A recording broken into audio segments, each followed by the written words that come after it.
The Lord be with you. Welcome to our daily lectionary email as we study the book of Ecclesiastes together. Our daily lectionary readings for Wednesday, April 29th are Psalms 96-97, Proverbs chapter 9, Isaiah chapter 4, Revelation 12, and the Gospel according to St. Matthew chapter 14, verses 22 to 36.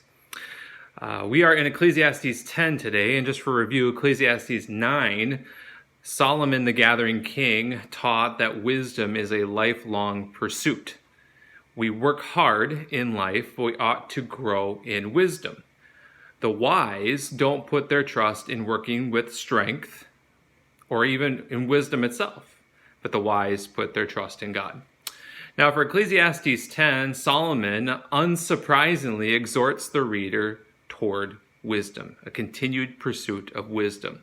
Now, after all, Ecclesiastes, again, is a wisdom book, and this is the end of man, is to grow in wisdom.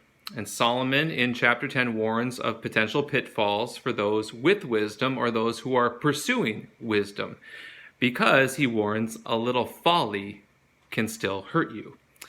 Like flies in otherwise good ointment, a little folly can bring down an otherwise wise person. We must continue to pursue wisdom and avoid folly. Now, in all the wisdom teaching, in Job, in Proverbs, Ecclesiastes, in James in the New Testament, wisdom, wise teaching is for all people, all of God's people. We don't graduate out of the wisdom literature. We don't achieve wise status and then carte blanche to do whatever we want. Wisdom is for all, and it's for all of life. Now, an example of this is the law. Immature live by law. Do this, don't do that. Straightforward commands.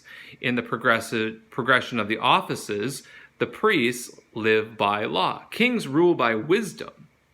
Priests are governed by law. Now, kings must still regard wisdom.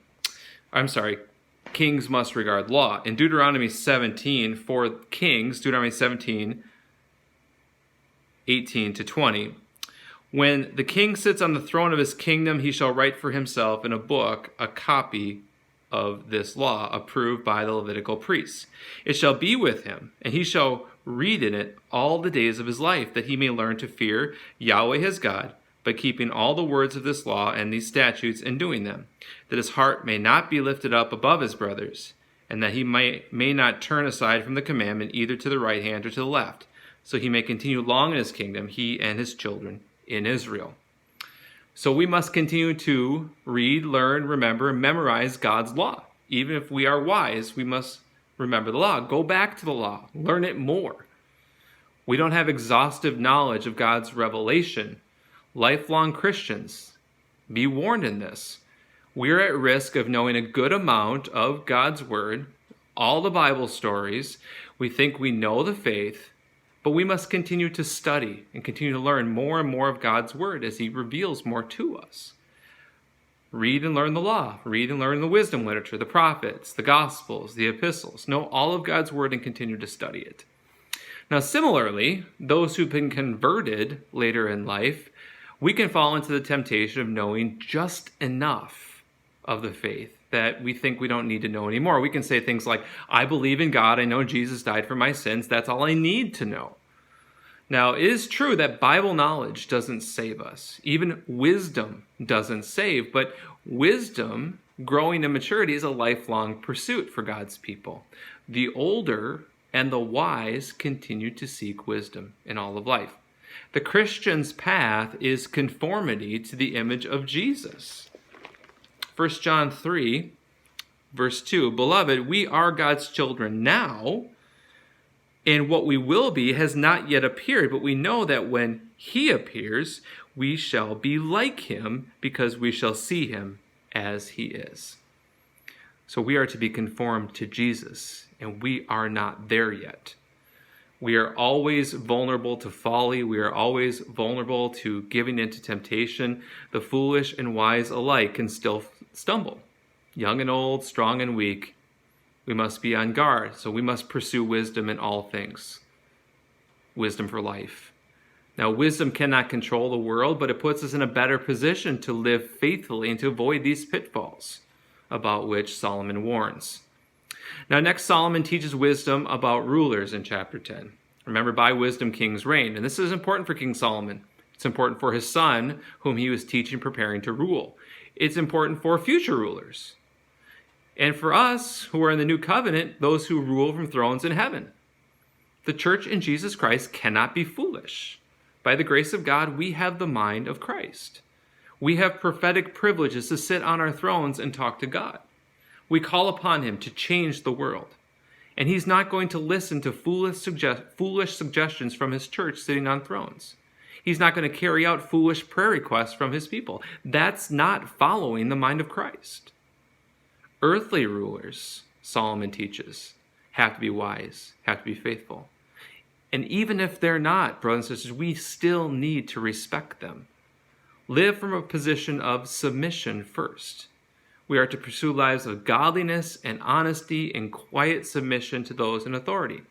Don't rebel. Don't lose your self-control when rulers judge unjustly. And this is a great temptation for the church because many rulers are foolish. Some are wicked. They make submission hard. And those who view the world rightly, as we ought, as the Church of Jesus Christ, from a consistent biblical worldview, we could understandably be frustrated with foolish decisions that go all the way up to the top. So we must resist the temptation to give ourselves over to sin in response to rulers' foolishness and their wicked rule. It's a matter of faithful submission to God, to his design, to his order. He's chosen these leaders who are in office. So Christians, show your self-control in your posture toward them. Also, recognize the great pressure that rests on leaders. Not only do they govern themselves as individuals, but they rule over many people. To whom much is given, much is required. Rulers have great extended rule. They have to use it wisely. They have to use it faithfully because they will answer to God for their rule. And when things fall apart in the world, we know this, when failures happen, people look for someone to blame. It's a great pressure to find a scapegoat, especially among the rebellious, the wicked people of the world, who don't have atonement and they live in a constant state of unrest. They don't have the true scapegoat, Jesus Christ. So look for someone else to blame for their sin, to take away their guilt. And leaders make convenient but imperfect scapegoats. We see this repeatedly in culture. Presidents, government leaders, even in the sports arena, athletic coaches, blame the person at the top. Someone needs to go. Someone needs to be fired. Blame the man on top or the woman who's on top. So we have to recognize the pressure that's on these leaders. Have humility, have patience, have understanding that leaders are under great pressure. Guard your tongues toward them. Foolish words uttered with a lack of self-control may be the fly in our otherwise wise ointment. If we speak rashly, if we speak foolishly, everyone can lose respect for us. So be humble. This is an important lesson in any phase of life. It's really important in our day. Recognize that I don't know everything. You don't know everything. So be in a position of humility. Humility toward God and humility toward your neighbor. You have much to learn. You have to grow and increase in wisdom. So relax and listen. Be humble toward others. Wise people recognize what they don't know. They act like it. They act humbly. Foolish and immature people don't know what they don't know. So they talk and they judge and they act pridefully. Fools think because they have a good understanding about some things, they have a little bit of knowledge, perhaps more than some other people, they can control things. Everything makes sense to me. I have everything figured out. And Solomon warns against that. In chapter 10, verses 12 to 14. The lips of a fool consume him. The beginning of the words of his mouth is foolishness, and the end of his talk is evil madness. A fool multiplies words, though no man knows what is to be, and who can tell him what will be after him. We try to control the vapor. We try to shepherd the wind. We have to recognize that even wisdom is vulnerable to folly, to sin. Wise people recognize this. And the reference here in Ecclesiastes 10:15 to the city, we ought to take note of that. It's the function of the community. Foolish people won't listen to the blessings of community.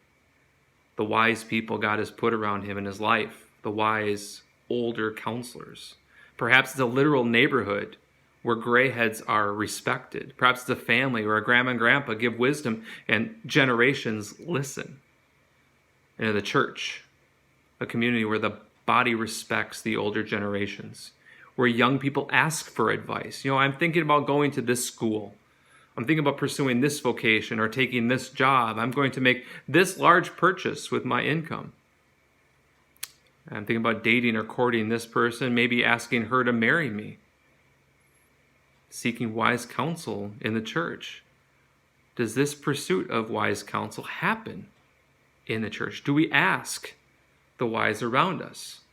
Now, the church, the city of God on earth, ought to be a place where the young, immature, unwise seek counsel from godly grayheads, those the Lord has brought into our lives. We're not on an island. We're not just a collection of disconnected families who happen to come together on Sundays to sing and pray together. We are a church family. We are the household of faith. So seek wise counsel from the elder men and elder women in the city of God. And the wise of the church need to be wise. The grayheads need wisdom. They need to be the kind of people who are sought after for advice. Because no one wants bad advice. No one wants foolish advice. Who wants to ask a fool even if he or she has gray hair? So we are to pursue wisdom in life for life. Talk to wise people and grow in wisdom to be wise later in life. Brothers and sisters, until next time, the Lord be with you, and the Lord bless your pursuit of wisdom, godliness, and humility.